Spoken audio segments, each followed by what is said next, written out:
To doctor Maithili's music therapy channel. இன்றைய பதிவிலையும் நினைவாற்றல், நினைவுகள் எங்கனம் சிறப்பாக இருக்கும் என்ற தலைப்பில் சில செய்திகளை நம்ம பகிர்ந்துக்கலாம். What do elderly people remember அப்படின்னு ஒரு சின்ன ஃப்ரேஸில் சில செய்திகளை நம்ம பகிர்ந்துக்கலாம். எல்டர்லி பீப்புள் அப்படின்னு சொல்லும்பொழுது ஒரு 70 வயசு 70 பிராயங்கள் தாண்டினவங்கள்லாம் எல்டர்லி பீப்புள் தான். அது கூட சிலவங்க 75 78 கூட ரொம்ப அஜயிலாக ஆக்டிவாக, அப்புறம் நிறைய விஷயங்களை தானே செய்திக்கணும்னு சொல்லி அப்படி இருக்கிறவங்களாம் இருக்கிறாங்க, நிறைய பேர் இருக்கிறாங்க.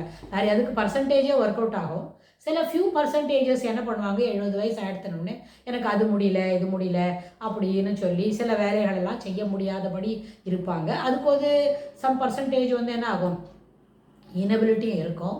ஆனால் இதுக்கு எப்படி 70 வயசு தாண்டின பிறகும் எவ்வளோ தூரம் ஆக்டிவாக இருக்கணும்னு சொன்னால், முதல்ல நம்ம நிறைய விஷயங்களை பேசணும்.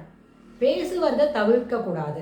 எப்படி இருக்கணும்னு கேட்டால், ஒரு 65 வயசு அப்படி தாண்டினோடனே அந்த ஏஜ் குரூப்பில் இருக்கிறவங்களோட ஒரு குரூப்பில் ஒரு ஃப்ரெண்ட்ஸ் பார்த்துக்கிட்டு நியர்பை, இதுக்காக ரொம்ப ஊர் விட்டு ஊர் 50 கிலோமீட்டர் ட்ராவல் பண்ணணும் அப்படிலாம் it is not at all required. Instead நம்ம நெய்பர்ஸோடவே நம்ம ஒரு 60 வயசு தாண்டினவங்க, லைக் மைண்டடாக இருக்கிறவங்க, அதுபோல் நம்ம பழகிட்டா அவங்கவுங்க இளமை பிராயத்தை பற்றி அடிக்கடி பேசுகிறவங்களா இருந்தாக்க என்ன ஆகும்னு கேட்டால், அந்த பழைய நினைவுகள் மறப்பதற்கு வாய்ப்பில்லை. அதில் there may B meaning in it.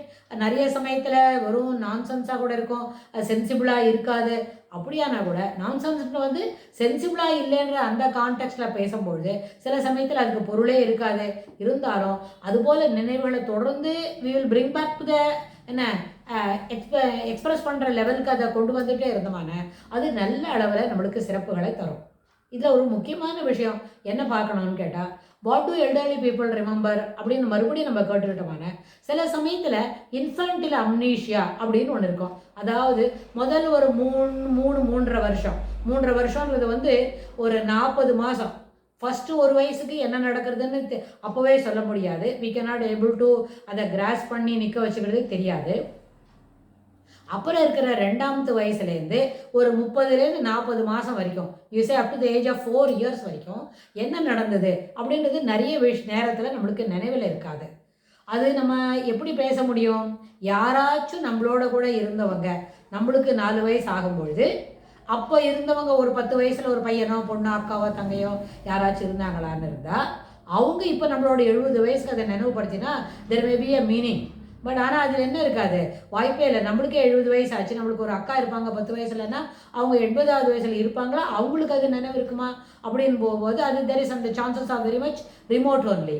அதனால் இன்ஃபன்டில் அம்னீஷியான்றது ஒரு தவிர்க்க முடியாத இருக்கும். அதை தொடர்ந்து நம்ம பேசிட்டா கூட சில நேரத்தில் என்ன ஆகும், அந்த இன்ஃபன்டில் அம்னீஷியா யாரான ஒருத்தர் சொல்லிகிட்டே இருப்பாங்க.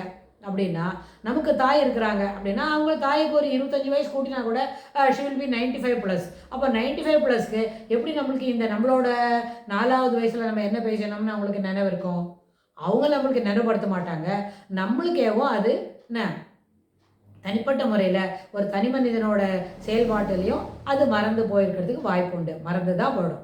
ஆனால் எதெல்லாம் நினைவில் இருக்கோ அதை பற்றி தான் நம்ம பேசுகிறோம். அப்படின்னு சொன்னால் ஒரு 15லேருந்து 30 வயசு வரைக்கும் அந்த பம்ப் இருக்கே, எந்தெல்லாம் நினைவில் வருதுன்னு வச்சுக்கிட்டு அந்த அடலசன்ஸ் பம்பாக இருக்கலாம், எர்லி அடல்ட்ஹுட் பம்ப் இருக்கலாம்னா அடிக்கடி அவங்க அடலசன்ஸில் என்னெல்லாம் நினைவில் இருந்தது, அடலசன்ஸில் என்னெல்லாம் செய்தாங்க, எப்படி படித்தாங்க, எப்படி ஸ்கூல் போக வேண்டி வந்தது, என்ன மாதிரி ஹர்டில்ஸ் ஃபேஸ் பண்ண வேண்டியது அப்படின்னு சொல்லி அடிக்கடி நினைவில் வரும். அதை நம்ம யாரான அருகில் இருந்தாக்க அவங்களோட பகிர்ந்துப்பாங்க. சில நேரத்தில் நம்ம வீட்டில் இருக்கிறவங்க என்ன பண்ணுவாங்கன்னா, அதுபோல் ஒரு வயது தாண்டிடுத்து அவங்களோட யாரோட பேச வராங்கன்னு சொன்னால் அவங்களுக்கு அதை பற்றி கேட்டுக்கிறதுக்கு ஒரு விருப்பம் இருக்காது. எதுக்கு இந்த தாத்தா பழசெல்லாம் சொல்லிக்கிட்டு இருக்கிறாரு அப்படின்னு. அதுக்கு என்ன காரணம்னா, எதெல்லாம் நினைவில் இருக்கும்னு சொன்னால் அந்த பழைய நியூரல் நெட்வொர்க்கு முன்னாடி நம்ம பேசியிருக்கோம்.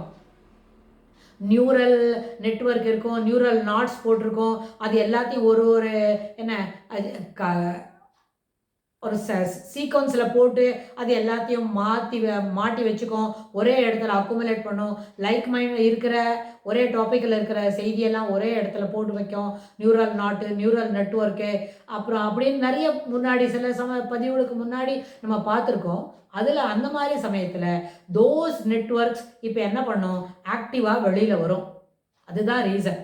அந்த பம்ப் இருக்கு இல்லையா, நினைவாற்றல் ரிமெம்பரிங் பம்ப் வருது, அது ஏர்லி அடலசன்ஸில் இருக்கிற பம்பாக இருக்கும். சிலப்போ என்ன ஒரு மிடில் அடல்ட்ஹுட்டில் இருக்கிற பம்ப் கூட சொல்லும். அவருக்கு 70 வயசு தாண்டிடுது அப்படின்னு சொன்னால் அவர் 35வது வயசில் என்ன இருந்ததோ அதை பற்றி சொல்லுவாங்க. ஆனால் அது என்ன பண்ணும், தொடர்ந்து அது பொறுத்து பேசிக்கிட்டு இருந்தால் அதனோட ரிலேட்டட் ஆக்டிவிட்டீஸ் இல்லாமல் அவங்க சொல்ல துவங்கணும். ஆனால் ஒரே விஷயத்தை மட்டும் திருப்பி சொல்கிறாங்கன்னு சொன்னால் அந்த நினைவில் வெளிக்கொண்டு வரதுல ஒரு சில தவறுகள் இருக்குது, அங்கே ஏதோ சில நெட்வொர்க்கு அதுக்கு மேலே அது ஓப்பன் பண்ண மாட்டேங்குது அப்படின்னு இருக்கும். அந்த மாதிரி நேரத்தில் இசை ஒரு சிறப்பான ஒரு உறுதுணையாக அமையும். இசை என்ன செய்யும், பழைய நேரத்தில் அந்த வயசில் என்னெல்லாம் பாட்டு கேட்டோம், எந்த மாதிரி இசை நம்மளுக்கு நினைவு இருக்குது அப்படின்னு சொன்னால் அந்த நியூரல் நெட்வொர்க்கோட ஆக்டிவிட்டியை ரிவைவ் பண்ணுறதுக்கு இசை ஒரு நல்ல உறுதுணையாக அமையும். அந்த பம்ப் வருது இல்லையா, 15லேருந்து 25 வயசுக்குள்ளே இருக்கிற அந்த நினைவுகளை ஒய் டு வி ரிமெம்பர்னா, வாட் டு எல்டர்லி பீப்புள் ரிமெம்பர்னா, இது எல்லாம் நேரம் வரும். சிலவங்களுக்கு ஏதோ ஒரு ஹார்ட்ஷிப்பாக இருந்தாலும், கசப்பான நினைவுகளாக இருந்தாலும், இனிமையான நினைவுகளாக இருந்தாலும் அது என்ன பண்ணும், எல்லாத்தையும் வெளிக்கொணரும். கசப்பான நினைவுகளாக இருந்தால் ஏற்கனவே ரிஃபைன்டு பிஹேவியராக இருக்கிற ஒரு இண்டிவிஜுவலாக இருந்து அவருக்கு இப்போ 74 75 சிலப்போ 80 வயசு ஆயிருக்கு அப்படின்னு சொன்னால் அந்த ரிஃபைன்டு பிஹேவியராக இருந்தால் எந்த கசப்பையும் நினைவேற்றிக்காமல் எல்லா இனிமையான நினைவுகளை மட்டுமே வெளிக்கொணர்ந்து அவங்க என்ன பண்ணுவாங்க, இப்போ ரொம்ப ஆக்டிவாக மனதளவில் திருப்தி உள்ளவங்களாக இருப்பாங்க. இப்போ கிடைக்கிற என்ன ஒரு பிஹேவியர் லெவலில் அது அத்தனையும் பெரிய அளவில் அவங்களுக்கு பயன்பாடு உள்ளதாக இருக்கும். இதுக்கு தொடர்புடைய செய்திகளை நம்ம வரப்போகிற பகுதிகளிலும் பார்க்கலாம். தேங்க்ஸ் ஃபார் வாட்சிங்.